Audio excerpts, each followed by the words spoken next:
بسم اللہ الرحمن الرحیم۔ شروع اللہ کے بابرکت نام سے جو بڑا مہربان نہایت رحم کرنے والا ہے۔ اس پاک خاتون کے پاس اللہ تعالیٰ کا فرشتہ آیا اور کہا، اے کنواری مریم، اللہ تجھے ایک نیک اولاد عطا کرنا چاہتا ہے۔ خاتون نے کہا، یہ کیسے ممکن ہے؟ مجھے کسی مرد نے چھوا تک نہیں۔ فرشتوں نے کہا، ایسا کرنا تیرے رب کے لیے بہت آسان ہے۔ وہ نیک اور پاک خاتون کون سی تھی جو قیامت تک پاک دامن کی مثال بن گئی؟ وہ خاتون جسے اللہ نے اپنے زمانے کی تمام عورتوں پر برتری حاصل کی تھی۔ حضرت بی بی مریم علیہ السلام کے والد کا نام عمران تھا اور والدہ کا نام حنا تھا۔ حضرت عمران حضرت سلیمان علیہ السلام کی اولاد میں سے تھے اور ان کی اہلیہ حنا حضرت داؤد علیہ السلام کی اولاد میں سے تھی۔ حضرت عمران بنی اسرائیل میں عابد ظاہر تھے، اس لیے میت اقصیٰ کی امامت انہوں نے آپ کے سپرد کی ہوئی تھی۔ حضرت حنا کے یہاں کوئی اولاد نہ تھی۔ ایک روز آپ نے ایک درخت کے سائے میں چڑیا دیکھی جو اپنے بچے سے پیار کر رہی تھی اور اسے دانا کھلا رہی تھی۔ یہ منظر دیکھ کر آپ کا دل بھر آیا اور آپ نے بارگاہ الہی میں اولاد کے لیے دعا کی، لہٰذا اللہ نے آپ کی دعا قبول فرمائی۔ حضرت مریم کی پیدائش سے قبل آپ کی والدہ نے منت مانگی تھی کہ میری اولاد کو میں بیت المقدس کی خدمت کے لیے نذر کر دوں گی۔ بنی اسرائیل کے یہاں یہ روایت تھی کہ جو لڑکا اللہ تعالیٰ کی نذر کیا جاتا، نہ وہ شادی کرتا، نہ دنیاوی مشغلوں میں دل نہ رکھتا تھا، صرف عبادت گاہوں میں خدمت کرتا اور خود بہت عبادت کرتا تھا۔ لہٰذا حضرت حنا نے اللہ تعالیٰ سے بیٹے کے لیے دعا کی تھی، لیکن ان کے ہاں بیٹے کے بجائے بیٹی پیدا ہوئی۔ حضرت حنا نے لڑکی کا نام مریم رکھا۔ مریم کے معنی خدمت کرنے کے ہیں، کیونکہ آپ میت اقصیٰ کی خدمت کے لیے وقف کر دی گئی تھی، اس لیے یہ نام مبعوث سمجھا گیا۔ حضرت مریم کی ولادت سے قبل ہی آپ کے والد وفات پا گئے تھے، اس لیے حضرت حنا نے آپ کی ولادت کے بعد آپ کو ایک کپڑے میں لپٹ کر میت اقصیٰ کے علماء کے سامنے پیش کر دیا تاکہ وہ انہیں اپنی کفالت میں سے رکھیں۔ جب حضرت مریم علیہ السلام بیت المقدس میں لائی گئی تو مجاورون کے درمیان اختلاف پیدا ہو گیا۔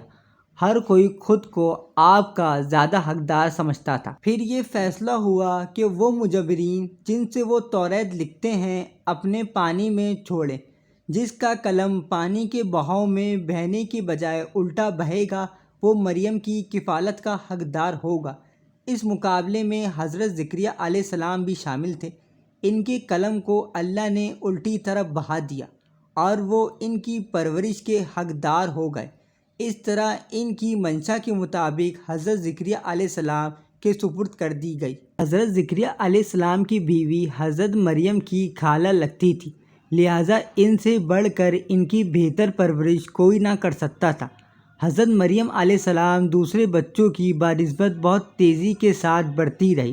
جب آپ حضرت زکریا علیہ السلام اور اپنی خالہ کے گھر پرورش پا کر تھوڑی بڑی ہوئی تو بیت المقدس میں آپ کے لیے ایک کمرہ مخصوص کر دیا گیا۔ یہاں لہٰذا زکریا علیہ السلام کے علاوہ کوئی نہیں جا سکتا تھا۔ آپ دن رات اللہ کی عبادت میں مشغول رہتی تھی۔ جب حضرت زکریا آپ کے پاس آتے تو حیران ہوتے، کیونکہ آپ کے پاس بے موسمی پھل موجود ہوتے تھے۔ گرمی کے پھل سردیوں کے موسم میں اور سردیوں کے پھل گرمی کے موسم میں موجود ہوتے تھے۔ جب حضرت زکریا علیہ السلام حضرت مریم علیہ السلام سے پوچھتے کہ یہ پھل کہاں سے آئے ہیں تو حضرت مریم علیہ السلام فرماتی، اللہ کے پاس سے آئے ہیں۔ اللہ نے بی بی مریم علیہ السلام کو اپنی پسندیدہ بندوں میں شمار کیا ہوا تھا، جیسا کہ سورہ العمران میں ارشاد فرماتے ہیں، اور جب فرشتے نے کہا کہ مریم، بے شک اللہ نے چن لیا ہے تمہیں اور خوب پاک کر دیا ہے اور پسند کیا ہے تمہیں سارے جہاں کی عورتوں سے، اے مریم خلوص سے عبادت کرتی رہو اپنے رب کی اور سجدے اور رکوع کرنے والوں کے ساتھ۔ بی بی مریم جس مقصد کے لیے چنی گئی تھی وہ مقصد ابھی باقی تھا۔ آپ دن رات اللہ تعالیٰ کی عبادت اور ریاضت میں مشغول رہتی، یہاں تک کہ بنی اسرائیل میں یہ مشہور ہو گیا کہ بی بی مریم نہایت ہی نیک اور عبادت گزار اور پاکیزہ خاتون ہیں، اور لوگ آپ کی بہت عزت اور احترام کرنے لگے۔ پھر وہ وقت آیا جب حضرت جبرائیل علیہ السلام حضرت مریم کے پاس تشریف لائے۔ بی بی مریم ایک غیر مرد کو اپنے حجرے میں دیکھ کر پریشان ہو گئی۔ حضرت جبرائیل علیہ السلام آپ کے پاس انسانی شکل میں تشریف لائے تھے۔ حضرت مریم آدمی کو دیکھ کر بولی، اگر تو کوئی خدائے ترس انسان ہے تو تجھ سے خدائے رحمت کی پناہ مانگتی ہوں۔ حضرت جبرائیل علیہ السلام آپ کو تسلی دیتے ہوئے اور پیغام الہی سناتے ہوئے فرماتے ہیں، میں تو تیرے رب کا پیغام سناتا ہوں اور اس لیے بھیجا گیا ہوں کہ تجھے ایک پاکیزہ لڑکا دیتا ہوں۔ کنواری مریم حیران ہو کر فرمانے لگی، میرے یہاں لڑکا کیسے ہوگا جبکہ مجھے کسی بھی آدمی نے نہ چھوا ہے اور نہ میں کوئی بدکار عورت ہوں۔ حضرت جبرائیل علیہ السلام نے کہا، ایسا ہی ہوگا، تیرے رب نے فرمایا ہے ایسا کرنا میرے لیے بہت آسان ہے، اور ہم اس لیے ایسا کریں گے کہ اس لڑکے کو لوگوں کے لیے ایک نشانی بنائے اور اپنی طرح سے ایک رحمت، اور یہ کام ہو کر رہے گا۔ حضرت جبرائیل علیہ السلام نے بی بی مریم کے گریبان میں پھونک مار دی۔ جب حضرت مریم کے یہاں بچہ ہونے والا تھا تو یہ خبر بنی اسرائیل میں عام ہو گئی۔ اس پر بہت سے لوگوں نے حضرت زکریا علیہ السلام کے گھر آنا جانا بند کر دیا اور آپ پر الزام اور بہتان لگانے لگے۔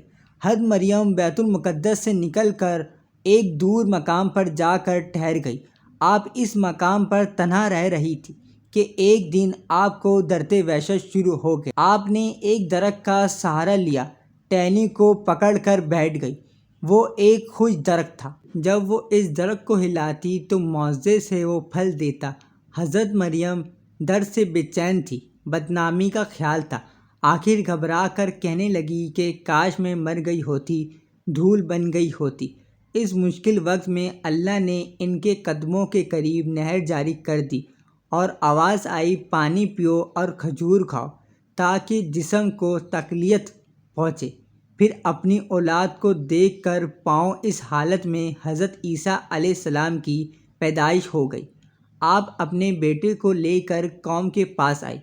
قوم کے لوگ بچے کو دیکھ کر غضبناک ہو گئے اور الزام لگانا شروع کر دیا۔ ہر طرف سے لوگ تہمت لگا رہے تھے۔ حالت ذات تنگ ہو گئی۔ تب حضرت مریم علیہ السلام نے بچے کی طرف اشارہ کرتے ہوئے کہا، اس بچے سے بات کر لو، تمہارے سارے سوالات کے جواب دے دے گا۔ سرکش لوگوں نے کہا، بھلا یہ بچہ سوالات کے جواب کیسے دے گا؟ اچانک حضرت عیسیٰ علیہ السلام نے بولنا شروع کر دیا۔ بچے نے کہا، بے شک میں اللہ کا بندہ ہوں، مجھے اس نے کتاب دی ہے اور مجھے نبی بنایا ہے، مجھے بابرکت بنایا ہے اور مجھے نماز اور زکوٰۃ کی وصیت کی ہے۔ جب تک میں زندہ ہوں اپنی ماں کے ساتھ نیکی کرنے والا، اور مجھے سرکش بدبخت نہیں بنایا، اور مجھ پر سلام ہے جس دن پیدا ہوا، جس دن مروں گا اور جس دن زندہ کر کے اٹھایا جاؤں گا۔